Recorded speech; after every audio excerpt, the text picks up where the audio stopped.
online Hana Mariana dengan mata pelajaran sejarah.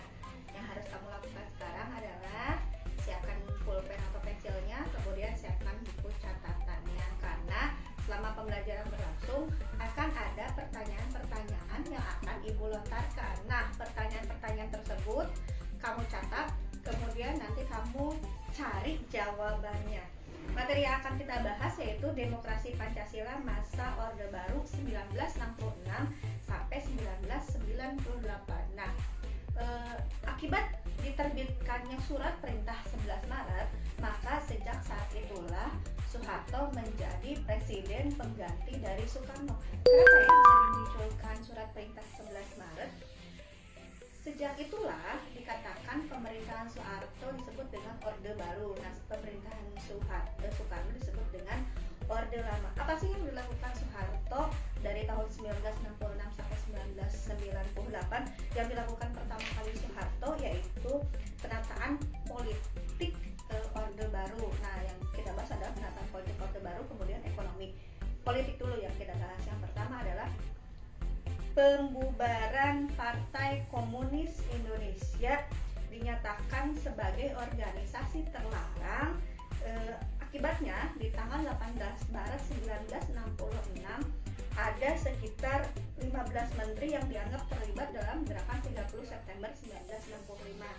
Kemudian selain dibubarkannya partai politik, penyederhanaan partai politik atau penggabungan yang partai politik yang tadinya menjadi banyak digabung menjadi 3 partai politik saja. Yang pertama adalah P3, yang kedua adalah PDI, dan yang ketiga dibentuknya Golkar atau Golongan Karya. Menurut kebijakan pemerintahan Orde Baru, penggabungan partai politik di sini agar terciptanya stabilitas nasional dalam kehidupan berbangsa dan negara. Kemudian di tahun 1966 sampai 1998 ada berapa kali pemilu sih? Oh, ternyata ada 6 kali pemilu. Dari 6 kali pemilu ini dikatakan sebagai pemilu yang demokratis. Kalau kita bandingkan dengan pemilu yang terjadi di tahun 1955, ternyata menurut para sejarawan tahun 1955 adalah pemilu yang paling demokratis. Nah, 1955 tuh memilih siapa sih? Ternyata pemilu 1955 itu memilih Dewan Konstituante. Kemudian kebijakan politik apa lagi sih yang diubah Soeharto pada saat itu adalah dilaksanakannya peran ganda atau difungsi ABRI, yang tadinya ABRI berfungsi hanya untuk menjaga stabilitas keamanan rakyat Indonesia, tetapi ABRI juga diberikan kebijakan boleh masuk dalam struktur partai politik dan masuk dalam jajaran pemerintahan. Yang tadinya dia cuma bekerja sebagai jenderal saja, tapi dia bisa punya rangkap jabatan sebagai menteri atau anggota DPR dan MPR. Kalau ABRI sekarang bagaimana ya? Apakah punya fungsi ABRI juga atau tidak? Kemudian kebijakan apa lagi sih dalam bidang politik oleh Soeharto, yaitu dilaksanakannya P4, pedoman penghayatan dan pengamalan Pancasila. Sekarang ada nggak yang kayak gitu? Ya, mungkin sekarang bisa disebut dengan banyak kebijakan-kebijakan pemerintah, di mana salah satu kebijakannya itu lebih mengenalkan kembali apa sih Pancasila itu, sebagai apakah penerapan Pancasila dalam kehidupan sehari-hari. Nah, ini tidak berbeda jauh dengan kebijakan Soeharto yang dilaksanakan itu sejak tahun 1978. Kemudian penataan politik luar negeri Indonesia. Nah, ini kebijakan ini berbanding terbalik dengan yang dilakukan oleh Soekarno pada saat itu. Soekarno ketika menjabat sebagai presiden bekerja sama melakukan hubungan diplomatik dengan negara-negara yang beraliran sosialis komunis, di mana negara-negara tersebut bertolak belakang dengan negara-negara kapitalis barat.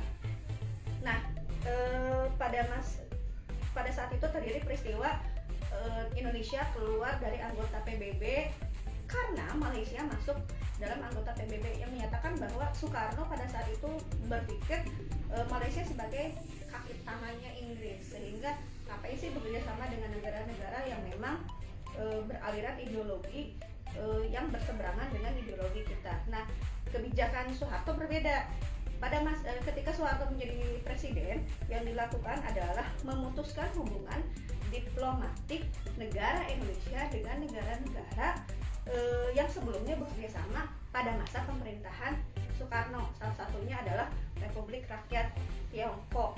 Akibatnya kantor perwakilan Republik Indonesia di Peking itu ditutup. Kemudian bekerja sama melakukan hubungan luar negeri Indonesia dengan negara-negara barat, salah satunya adalah Amerika, Australia, kemudian Inggris. Nah, dianggap kembali lagi yang tadi, apakah demokrasi yang dilaksanakan Soeharto itu lebih demokrasi daripada Soekarno? Kalau misalkan memang dianggap lebih demokrasi, apa sih kelebihannya? Oh, ternyata demokrasi terpimpin dengan demokrasi Pancasila itu sangat berbeda, ada kelebihan dan kekurangannya. Kelebihan dan kekurangannya itu seperti apa? Nah, ketika Soeharto menjabat sebagai presiden sampai 1998, ada kebijakan ekonomi, yaitu perkembangan ekonomi pada masa Orde Baru. Nah, pada masa Orde Baru sering dikenal, ini emak-emak kalian, ini bukan anak milenial sekarang, kalau zaman dulu kita sebutin itu RPT atau rencana pembangunan 5 tahun. Rencana pembangunan 5 tahun dilaksanakan dengan 5 tahap. Tahap yang pertama adalah pengembangan atau revitalisasi sarana dan prasarana penting pengembangan iklim usaha. Pada RPT pertama adalah peningkatan dalam sektor pertanian. Kemudian yang kedua tetap masuk dalam sektor pertanian, tetapi kedua dan ketiga itu rencana pengembangan dan stabilitas negara difokuskan, sehingga penekanan sektor pertanian ditambah dengan sektor industri. Kemudian revitalisasi keempat dan kelima gimana?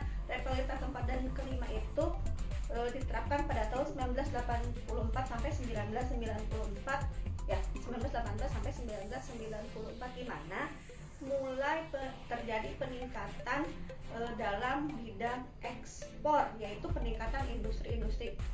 Kalau kamu melihat sekarang, cek deh sejarah pembangunan industri-industri yang ada di kawasan Hyundai, yang ada di kawasan Egypt, yang ada di kawasan MM 2100. Nah, itu pembangunan yang terjadi di tahun 1980 sampai 1990 itu adalah akibat dari kebijakan Soeharto dalam Revitalisasi 4 dan 5.